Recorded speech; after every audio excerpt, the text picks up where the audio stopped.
നമസ്കാരം, പ്രവാസി മലയാളിയിലേക്ക് സ്വാഗതം.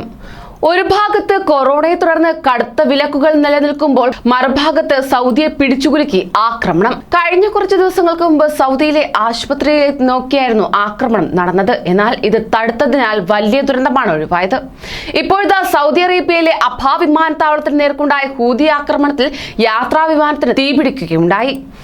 വിമാനത്താവളത്തിൽ നിർത്തിയിട്ടിരുന്ന ഒരു യാത്രാ വിമാനത്തിന് തീപിടിച്ചു എന്ന വാർത്തകളാണ് ഇതിനോടകം തന്നെ വന്നത്.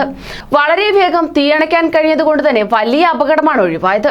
ബുധനാഴ്ചയായിരുന്നു സംഭവം നടന്നത്. ആളപായം ഒന്നും തന്നെ റിപ്പോർട്ട് ചെയ്തിട്ടില്ല. വിമാനത്തിന് ചെറിയ കേടുപാടുമുണ്ടായി.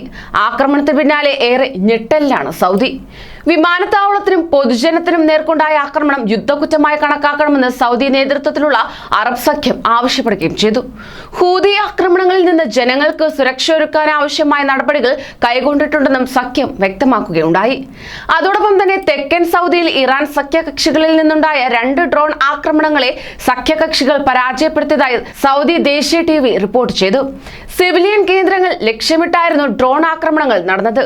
ഹൂതികളിൽ നിന്ന് ഇതാദ്യമായല്ല ആക്രമണങ്ങൾ ഉണ്ടാകുന്നതെന്നും അവർക്ക് സമാധാനമല്ല വേണ്ടതെന്നും രാഷ്ട്രീയ നിരീക്ഷകനായ ഹംദാൻ അൽ ഷഹ്രി വ്യക്തമാക്കുകയും ചെയ്തു. യമനിലെ രാഷ്ട്രീയ പ്രതിസന്ധി പരിഹരിക്കുന്നതുമായി ബന്ധപ്പെട്ട് UN പ്രത്യേക പ്രതിനിധി മാർട്ടിൻ ഗ്രിഫ്റ്റ്സ് ഇറാൻ സന്ദർശിച്ച് ദിവസങ്ങൾ പിന്നിടുമ്പോഴാണ് ആക്രമണമെന്നും ഷഹ്രി വ്യക്തമാക്കി. പ്രതിസന്ധി പരിഹരിക്കാൻ ഇറാന് പ്രത്യേകിച്ച് താല്പര്യമില്ലെന്നും അദ്ദേഹം വ്യക്തമാക്കി. ഈ ആഴ്ച ഇത് 3ാം തവണയാണ് തെക്കൻ സൗദിയിൽ ഹൂതി ആക്രമണം നടക്കുന്നത്. അബഹ അന്താരാഷ്ട്ര വിമാനത്താവളത്തിന് നേരെ നടന്ന ഭീകരാക്രമണത്തെ വിവിധ രാജ്യങ്ങളും അന്താരാഷ്ട്ര സംഘടനകളും അപലപിച്ചു. സൗദി അറേബ്യക്കെതിരെ ഹൂതി മലേഷ്യകൾ അടുത്തിടെ ആക്രമണം ശക്തമാക്കിയിരുന്നു. സൗദിക്ക് നേരെ ഹൂതികൾ വിക്ഷേപിച്ച സ്ഫോടക വസ്തുക്കൾ നിറച്ച 4 ഡ്രോണുകൾ സഖ്യസേന ഞായറാഴ്ച തടഞ്ഞിരുന്നു. ശനിയാഴ്ചയും ഒരു ഡ്രോൺ തടയുകയും തകർക്കുകയും ചെയ്തിരുന്നു.